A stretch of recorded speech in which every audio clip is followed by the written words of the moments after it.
Queridos, boa tarde. Prazer estar com vocês aqui pela primeira vez.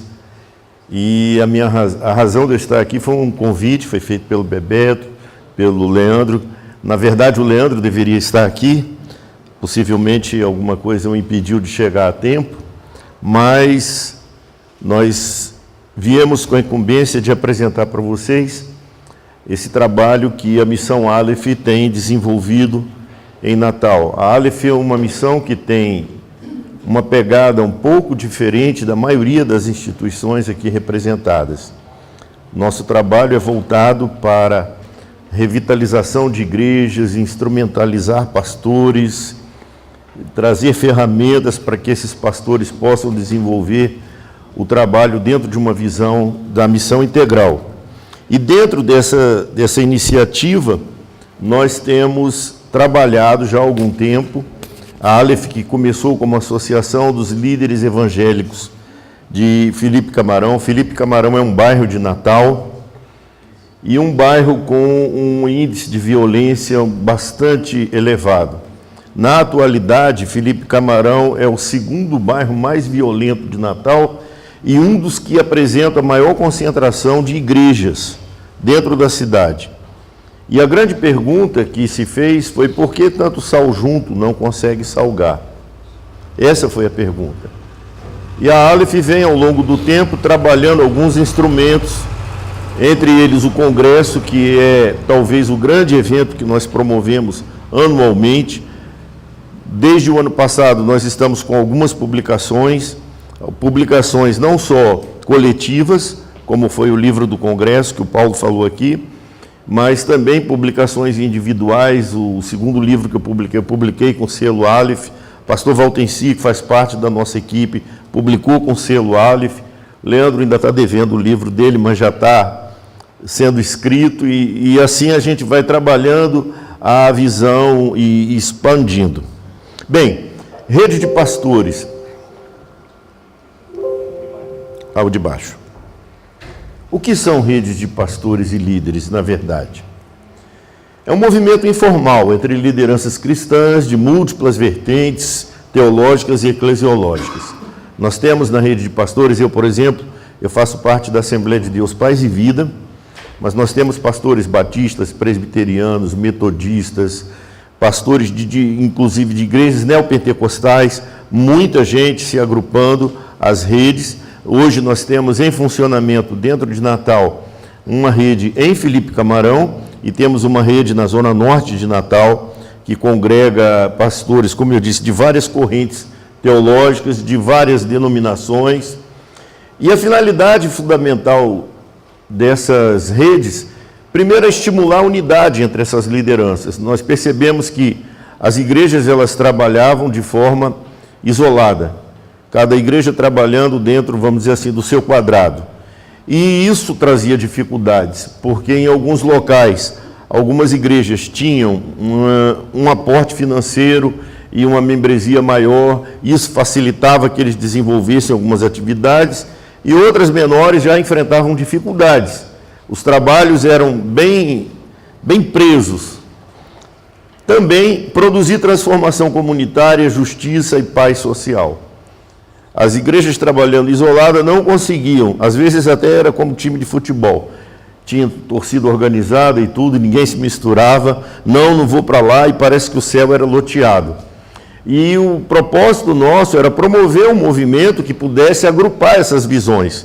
Aquilo que eu tenho de bom eu possa repassar para você, e o que você tem de bom repassar para mim, formar o que eu estou vendo aqui entre as organizações, entre as instituições, esse repasse de ferramentas, esse repasse de experiências, e nós vimos que isso seria vital para que a gente pudesse levar transformação, principalmente no meio dessas comunidades que são mais vulneráveis.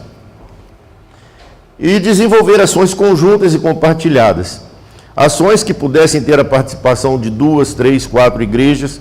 Nós chegamos a ver eventos promovidos por uma igreja e que outras diziam: não vou não, que está sendo promovido por fulano, eu não... E nós entendemos que no reino não pode haver esse tipo de divisão. Todos nós trabalhamos para o mesmo Senhor, é o mesmo Espírito, uma só fé. e nós fomos resgatados pelo mesmo preço. Então, a ideia é fazer com que as ações sejam realizadas de forma conjunta, de forma compartilhada e que vá reverter na propagação do Evangelho de Cristo.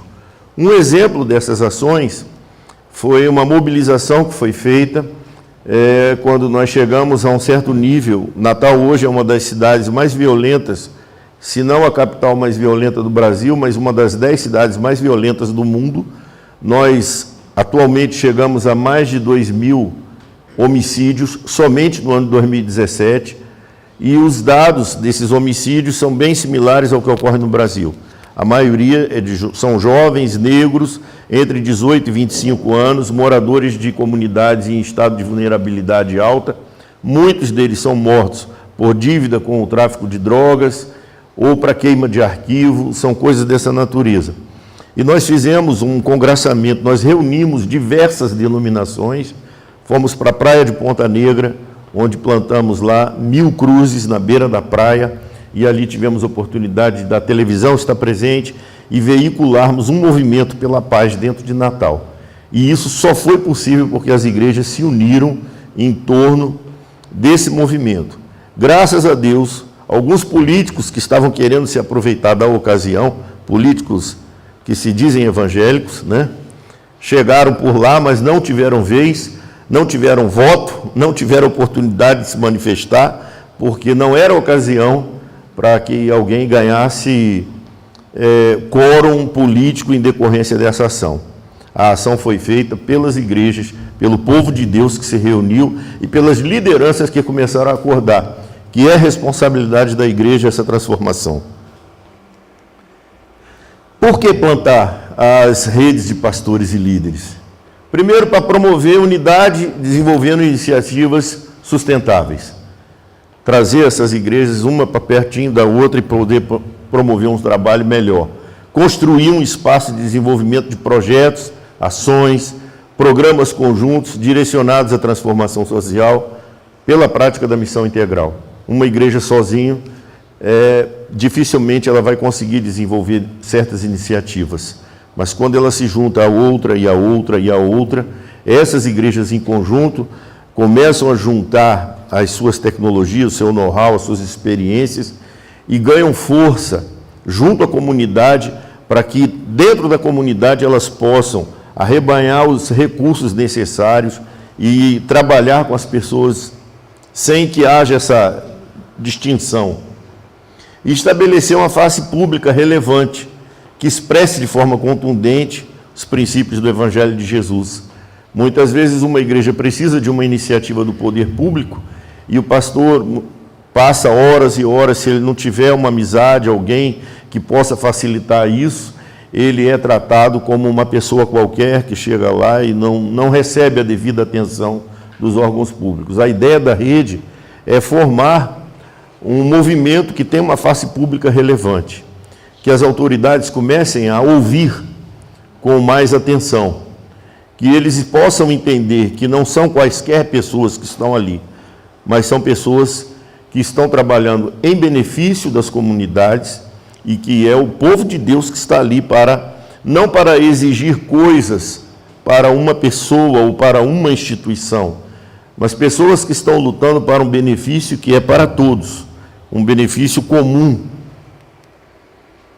E, por fim, funcionar como um espaço de formação e qualificação de lideranças eclesiásticas. Não é um seminário teológico, não é uma faculdade teológica, mas nós procuramos levar vozes que possam, nas reuniões da rede, trabalhar alguns aspectos da missão integral, aspectos teóricos e, sobretudo, práticos. Vozes que levem um estímulo a esses pastores, que possam trazer alguma inovação para as suas lideranças, que possam contribuir para o seu crescimento. Os princípios que regem a formação das redes, primeiro é funcionar como uma comunidade de aprendizado e crescimento. Sozinho, dificilmente as pessoas vão aprender. Então, nós não acreditamos que um pastor sozinho ele vai crescer o suficiente para desenvolver aquele trabalho de uma maneira adequada. Nós acreditamos que, quando nós formamos uma rede, quando nós compomos esse movimento em que há participação de todos, a minha experiência acresce a do outro, e a do outro, e a do outro, e isso vai gerando um aprendizado, um desenvolvimento, e isso possibilita que nós desenvolvamos tecnologias adequadas ao funcionamento da igreja. O fomento do pastoreio mútuo. É inacreditável o número de pastores que têm se suicidado hoje no Brasil, por razões diversas, mas sobretudo pelo aumento da carga que eles sofrem nas suas lideranças, a grande questão dos desgastes emocionais, solidão. A liderança é um posto um tanto quanto solitário, e muitas vezes eu digo à minha mulher: eu dou graças a Deus que eu tenho você para conversar comigo, mas tem coisas que nem a mulher do pastor entende, tem coisas que só o pastor entende, porque aí é ele Deus e não tem mais. São momentos difíceis. Então, para evitar isso, nós estimulamos, nós incentivamos a criação dos grupos de pastoreios de pastores. Eu faço parte de um grupo de pastoreio. Nós temos um pastor presbiteriano, temos 2 pastores metodistas, eu da Assembleia de Deus, tem um outro irmão de outra Assembleia de Deus, tem um da Missão Evangélica, temos 2 pastores batistas, e nós conversamos, nós abrimos o coração, nós choramos. A nossa última reunião foi assim algo extraordinário, porque nós tivemos a oportunidade de rasgar o coração e apresentar as nossas fraquezas, as nossas lamúrias, e ali nós oramos uns pelos outros, nós aconselhamos, nós fortalecemos uns aos outros, e o lema da gente é sempre esse: sozinho nunca. Não dá para caminhar sozinho, sozinho nunca. Então nós nos estimulamos, incentivamos uns aos outros. E por fim, o estímulo à cooperação eclesiástica interministerial. Ou seja, não é o fato de eu ser da Assembleia de Deus que eu não possa contribuir para um trabalho que é realizado numa igreja presbiteriana ou numa igreja batista. Não é o fato de alguém ser da metodista não possa ajudar numa igreja diferente da sua denominação. Todos nós estamos sempre prontos, e é isso que nós queremos estimular, que um irmão esteja pronto a contribuir com o trabalho da outra igreja. Como é que nós implantamos essas redes? E foi isso, mais ou menos, que nós temos feito em Candeias, na Bahia. Fizemos isso em São Paulo, lá no Capão Redondo, com o pastor Paulo. Geralmente o Leandro ele vai à frente, ele é o ponta de lança, é o articulador, né? E ele esteve lá no Capão com o Bebeto, ele esteve anteriormente na Bahia, e ele estabelece esse contato e agenda uma conferência para que a gente vá até lá e plantar a rede. Então, a primeira fase de plantação dessa rede é a formação da rede e a consolidação. Se realiza uma conferência Igreja em Movimento, nós fazemos a conferência, levamos as temáticas, conversamos com os pastores e com a igreja acerca da rede. A partir dessa conferência, se compõe a rede de pastores e líderes local. É interessante que nem sempre ela começa com um número muito grande, nem todos os líderes compram a ideia, mas há sempre um grupo que se identifica e que passa a se reunir. A partir dessa composição da rede, se escolhe alguém para coordenar os trabalhos da rede. Lá em Natal, a rede de Felipe Camarão é Leandro e o pastor da Igreja Batista Esperança, o pastor Renildo, os que coordenam essa rede. Na Zona Norte é o pastor Hudson Taylor, que é o presidente do Ministério Fé Cristã, ele quem esteve aqui no ano passado, né?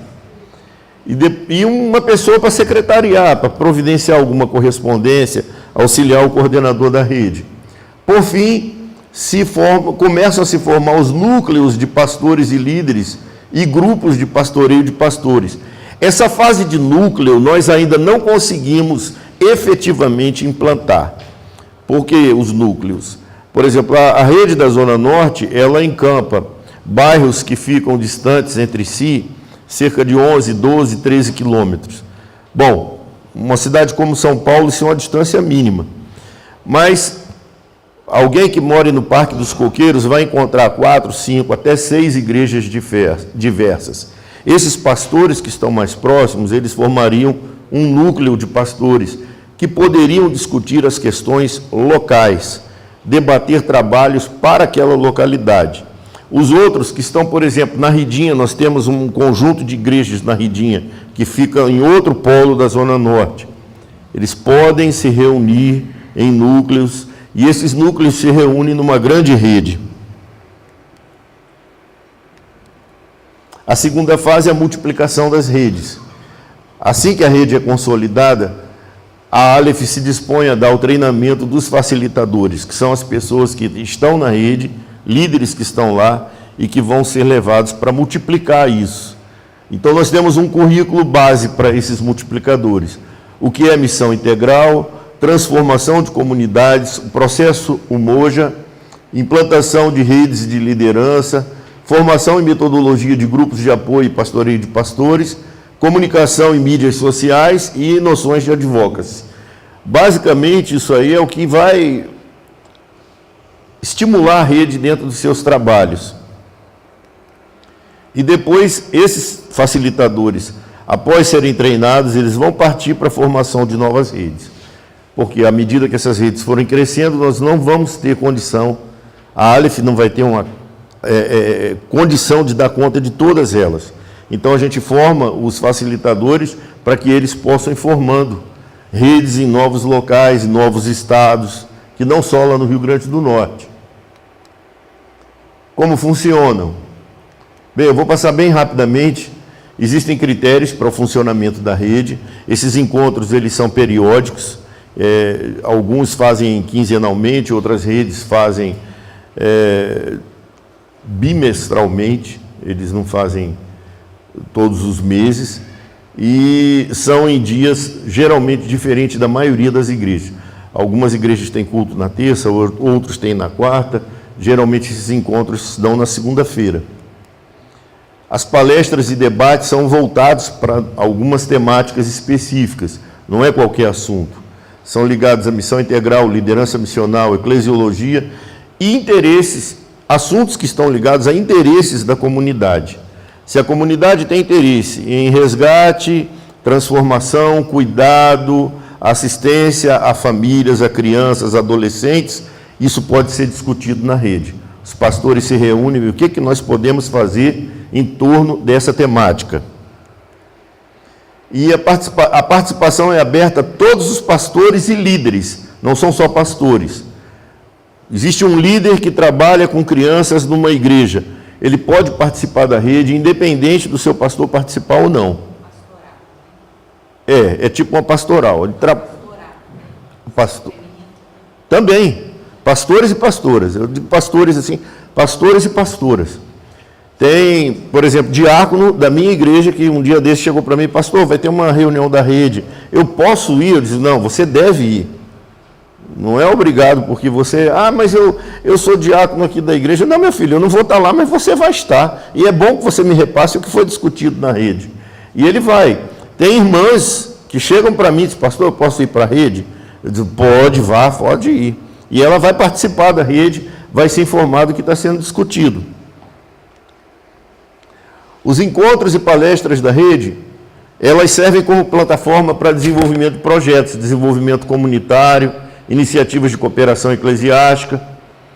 E, por fim, a rede, por meio de suas atividades, deverá fomentar o cuidado pastoral, o encorajamento mútuo, busca pela saúde integral de seus integrantes, espiritual, física, psicológica, familiar. As atividades são desenvolvidas, os encontros periódicos da rede, as conferências e fóruns de missão integral, geralmente são promovidas pela Aleph, em conjunto com as redes. Nós teremos agora, no início de dezembro, a conferência para pastores e líderes da Zona Norte, que vai contar com a presença do pastor Sérgio Lira, lá de Pernambuco. Nós vamos ter a presença do pastor Zé Marcos, eu vou estar presente, Leandro, a equipe da Aleph e mais 2 pastores americanos que estarão em Natal e já se dispuseram a participar desse encontro. Então, é uma iniciativa conjunta com a rede lá da Zona Norte. Os fóruns, eles servem para a gente discutir algumas obras. Então, nós já tivemos fórum, o Igreja Autêntica, do John Stott, já discutimos o Discípulo Radical. Um dia, e agora nós estamos reduzindo para uma tarde, reduzindo o número de palestras a ser dadas, porque senão fica muito apertado. Mas, geralmente, nós discutimos livros voltados para a realidade de missão integral. Nós anunciamos com antecedência, geralmente nós fazemos contato com as editoras, para que a gente possa adquirir esse livro num valor mais acessível e repassar isso para os pastores. É notório em alguns lugares que os pastores não têm um hábito da leitura mais estimulado. Então a gente procura estimular que eles leiam essas obras, que eles leiam material que possa levá-los a ter uma visão mais aprimorada do trabalho com a comunidade. Treinamentos, a organização de grupos de pesquisa e estudos, eu tenho muito interesse nisso, eu estou procurando trabalhar, porque eu passei 31 anos na área de segurança pública e acho que as igrejas têm um papel relevante nas pesquisas sobre segurança pública, porque lidam diretamente com as pessoas que estão tanto sofrendo quanto se envolvendo a área criminal. Eu já fui vice-diretor de presídio, e eu convivi com gente que estava preso lá, e quando a gente vai ver a história do cara, disse, esse camarada não era para estar aqui. Faltou uma intervenção na vida dele antes que ele entrasse nesse caminho, porque ele não era um bandido. Aliás, eu creio que ninguém nasce bandido, né? Ninguém nasce bandido. As circunstâncias muitas vezes forçam as pessoas, foi o caso que se contou aqui do Chibata, né? Líder comunitário, o Bebeto estava falando, e eu já vi gente no presídio que, quando a gente conversava, era um verdadeiro gentleman. Cara extremamente educado, respeitador, e acabou preso por conta das circunstâncias em que ele estava, e ele se viu obrigado a se envolver com aquilo.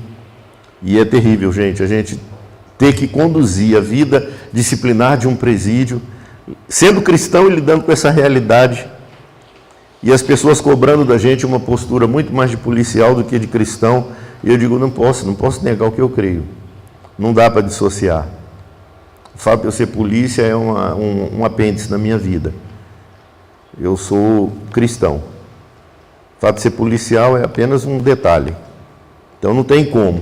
Não, mas o senhor tem que exigir. Eu disse, não posso, cara, não posso agir com esse tipo de comportamento que você quer, porque vai contrariar a minha fé. Então é melhor sair. Tanto que Jesus me tirou depois de um ano, eu pulei fora. Não deu certo, não. Bom, mobilização comunitária, as redes também podem fazer essa mobilização. Em Felipe Camarão foi feita uma mobilização, numa ocasião em que 5 jovens foram mortos num espaço de 4 horas. No bairro morreram 5. Foi uma verdadeira chacina. As igrejas se reuniram e fizeram um protesto, fizeram uma manifestação pela paz em Felipe Camarão. E, por fim, ações de advocacy. Algumas comunidades precisam dessa intervenção e as redes têm esse propósito de fazê-lo. Gente, eu queria aproveitar esse restinho de tempo para dar um testemunho breve para vocês. E é sobre esse encontro. Eu havia conversado com o Bebeto. Quando o Leandro falou comigo sobre esse encontro, ele disse, olha, está lembrado que depois do congresso, a gente vem de uma semana de preparação de congresso, e toda vez que a gente vai fazer um congresso, eu passo uma semana, 2, assim, num estresse grande, porque eu faço parte da comissão de metodologia do congresso, então a parte de programação, que são 3 pessoas para decidir, contato com o preletor, e a organização de todo o material de orientação a painelista, palestrante, fica por minha conta. A publicação do livro do evento, a revisão dos artigos, as cobranças, né? Às vezes eu fico aperreado, Bebeto, pelo amor de Deus, mande aí, estou mandando, estou escrevendo. Aí tem outro que mora em São Paulo, tem outro que mora na Bahia, e diz, ei, manda aí que eu estou precisando. A gente tem um prazo com a editora. E quando esses artigos chegam, eu vou formatar todos eles no padrão que a gente vai mandar para a editora, tudo isso. Então, vem de um momento muito cansativo, venho passando por um momento ministerial bem difícil, eu conversei com o Bebeto, com alguns irmãos aqui. E aí o Leandro me faz esse convite para vir com ele e a gente apresentar essa questão das redes. Temos recebido aí um apoio grande da Missão Aliança nesse sentido.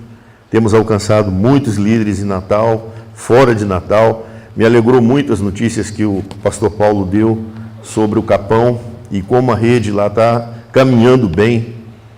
Mas quando eu cheguei aqui, o Leandro está em São Paulo, deve estar já chegando por aqui, e eu olhei assim, desenvolvimento espiritual de crianças e adolescentes.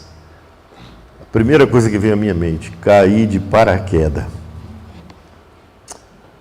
Cara, eu não esperava, não sabia que o tema central fosse esse, que os propósitos aqui discutidos fossem esses. Mas, ao mesmo tempo, eu venho já há algum tempo orando por um direcionamento de Deus acerca do que a minha igreja, do Senhor, a igreja onde eu estou atualmente conduzindo aquele povo, o que nós vamos fazer.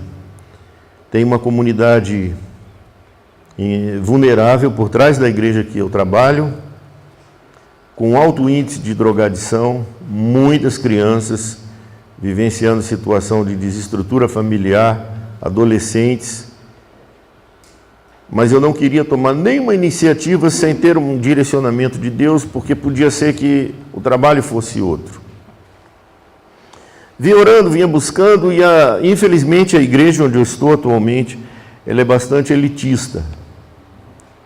Eu já saí da sede da igreja, embora fosse o primeiro vice-presidente do ministério, ainda seja, já por conta disso, porque eu não me conformava de ver um templo enorme, pessoas com poder aquisitivo considerável, uma igreja com espaço para atender pessoas. Eu cheguei a pedir, pelo amor de Deus, ao meu pastor que me deixasse ir a qualquer comunidade daquelas ali próximo, conversar com os líderes, analisar a situação, e ele disse, vamos ver. E quando ele disse, vamos ver, amo o meu pastor. É um homem íntegro, sério, mas não alcançou ainda essa visão. E aí eu pedi para ele para ir para esse lugar, e fui. E ao chegar lá eu fiquei naquela dúvida, o que eu vou fazer? Primeiro sinal de Deus para mim, e eu não tinha entendido ainda, foi uma ação social que nós fizemos. O nome foi esse mesmo, não estranho não, ação social, na comunidade, porque eu não tinha como falar outra coisa, porque o pessoal da igreja ainda não entende, embora todo dia eu fale, mas eles ainda não conseguiram. Um dia eles chegam lá. Eles disseram, vamos fazer uma ação social? Eu disse, vamos fazer. E essa ação social deu muita gente, mas a maioria dessas pessoas eram crianças. E eu me alegrei, né? Legal, criança, tal. Eu não creio que criança seja igreja do futuro, criança é a igreja de hoje. Eu digo, vamos alcançar esse povo. O segundo sinal que Deus me deu, e eu fiquei assim, já meio, foi o dia da criança. Quando me propuseram fazer o dia da criança na igreja, eu disse, não, eu vou fazer só duas exigências. Façam o que vocês quiserem, eu vou dar o aporte financeiro pela igreja, mas eu quero que vocês façam isso fora daqui. Como assim? Eu não quero festa de dia da criança aqui dentro do templo, e nem nesse estacionamento aí de fora. Aonde é que o senhor quer? Lá dentro da comunidade. Eu quero uma festa para os meninos que não têm festa. Eles não têm, mas nós vamos fazer. E eu quero levar os nossos meninos para fazer o dia da criança deles lá. Porque eu não quero menino aqui com preconceito, como eu vi uma vez na sede uma mãe dizendo, se esses meninos da comunidade vierem participar da escola bíblica de férias, os meus filhos não vêm e eu mudo dessa igreja. Se eu sou pastor na hora, eu tinha dito. Fique à vontade, a porta está aberta. Pode procurar outro lugar para se congregar. Eu não posso admitir isso numa igreja onde eu congrego. Mas, aí ela disse, lá dentro.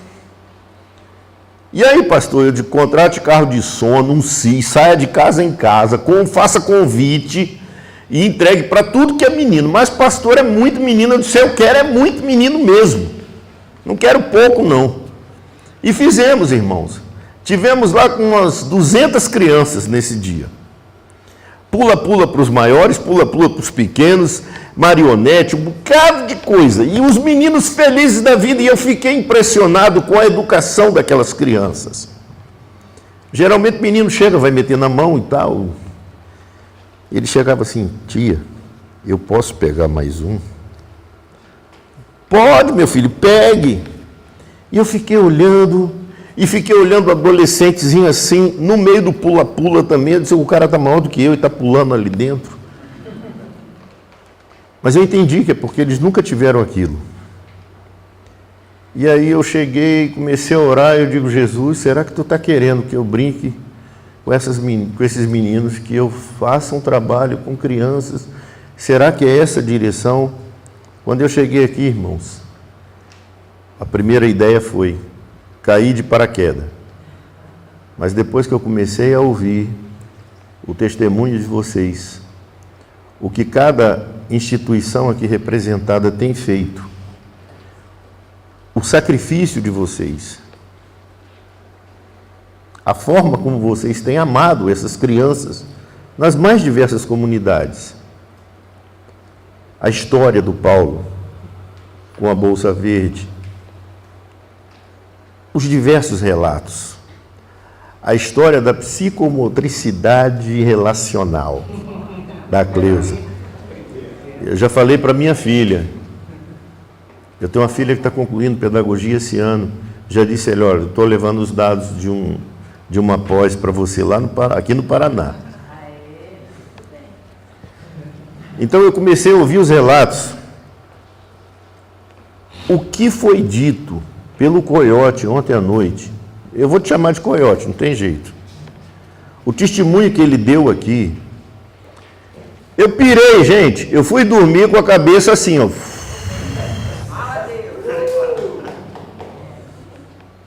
Eu digo: cara, Jesus, eu não tenho mais para onde correr. O negócio é criança mesmo. Eu liguei para minha mulher e disse: olha, eu já sei o que Deus quer com a gente ali. Eu não vou ficar lá a vida toda.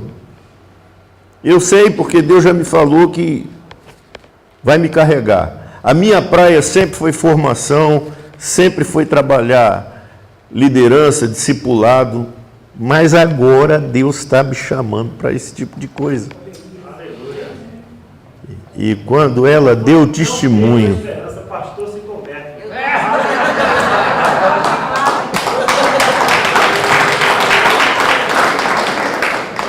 quando ela deu o testemunho dela hoje, de tudo que ela faz, apesar, e o Senhor ajuda, e apesar de todas as barreiras, irmãos, eu chorei aqui nessa cadeira. Eu tive que enxugar as lágrimas. Você parece que ganharam mais um. Não tem jeito não. Pastor se converte, viu, Bebeto? Obrigado. Olha, eu só tenho a agradecer a Deus e a vocês pelo aprendizado que eu tive aqui. Eu estou voltando para Natal amanhã, mas com a cabeça não é a 1000 não, é a 1500 por hora. E chegando lá eu vou reunir a equipe que eu tenho na igreja.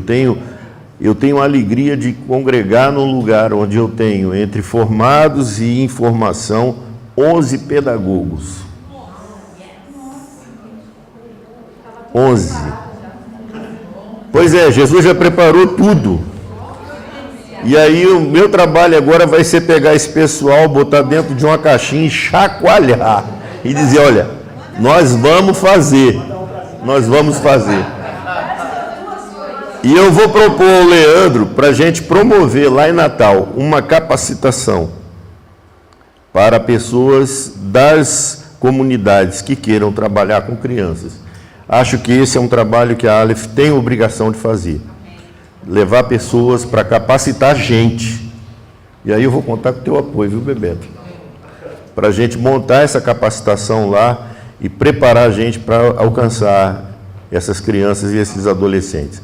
Gente, muito obrigado pelo aprendizado que vocês me propiciaram aqui. Deus abençoe a cada um de vocês.